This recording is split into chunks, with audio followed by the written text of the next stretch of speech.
Shalom.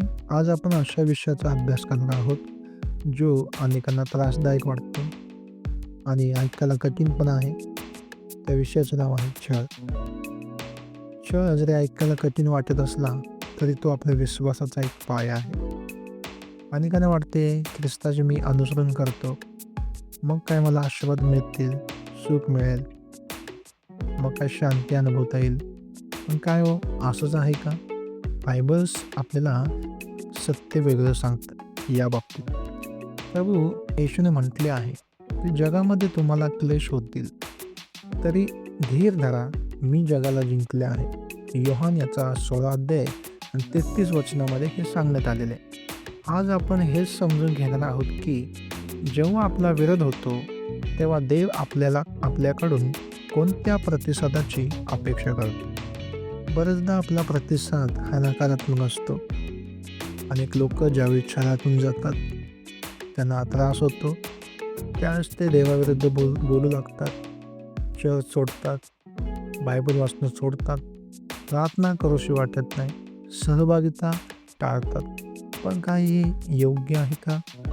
आज आपण छळ ह्या विषयाचा अभ्यास करताना छळ ज्यावेळेस होतो त्यावेळेस कसा प्रतिसाद दिला गेला पाहिजे याचा थोडक्यात आपण अभ्यास देखील करतो. छळ म्हणजे काय हो? छळ म्हणजे केवळ शारीरिक त्रास नाही.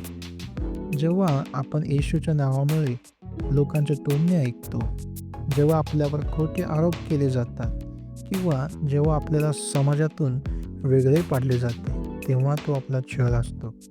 2 तिमोथेय याचा 3 अध्याय 12 वचन आपल्याला सांगतं, जे कोणी सुभक्तीने आयुष्य घालू इच्छितात, जगू पाहू इच्छितात, त्यांचा छळ होईल. म्हणजे छळ हे आपण योग्य मार्गावर आहोत याचे एक प्रमाणपत्र आहे.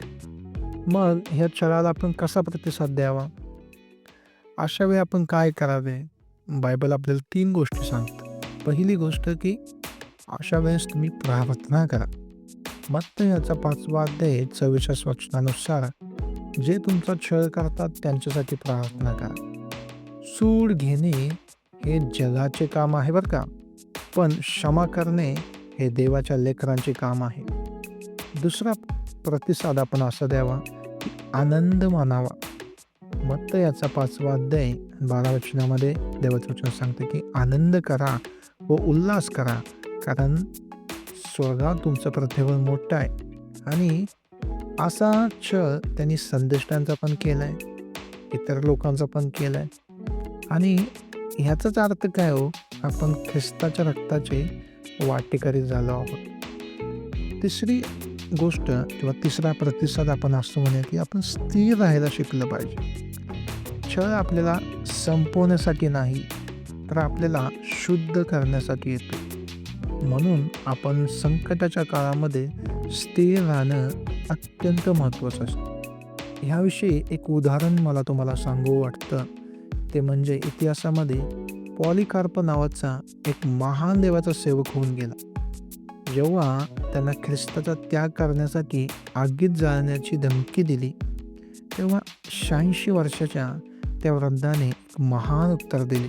ते म्हणाले, गेली 86 वर्षे ज्याने माझे तारण केले, त्या माझ्या राजाचा मी धिक्कार कसा करू? त्यानं कधीच माझं वाईट केलं नाही, कधीच काही त्यानं माझ्या बाबतीत चुकीच्या गोष्टी केल्या नाही, तर मी त्याचा धिक्कार का करू? त्यांनी अग्नी स्वीकारला, पण आपला विश्वास नाकारला नाही. त्यांच्या त्या बलिदानामुळे हजारो लोक ख्रिस्ताकडे वळले. हेच छळाचं सामर्थ्य. शत्रू आपल्याला दाबू पाहतो, पण देव आपल्याला त्यातून अधिक प्रखरतेने बाहेर काढतो. तर शेवटी मी तुम्हाला हेच म्हणू इच्छितो, जर आपण किंवा तुम्ही तुमच्या जीवनामध्ये विरोध किंवा छळ सहन करत असाल, टीका तुमच्यावरती होत असेल, तर डगमगून जाऊ नका. लक्ष ठेवा, जो कोश उज्जासाठी भीतीचे कारण होता, तोच कोश ओबेद अदोमच्या घराण्यासाठी आशीर्वादाचं कारण ठरला. म्हणून तुम्हाला जर कोणी खाली पाडू इच्छितो तर घाबरून जाऊ नका.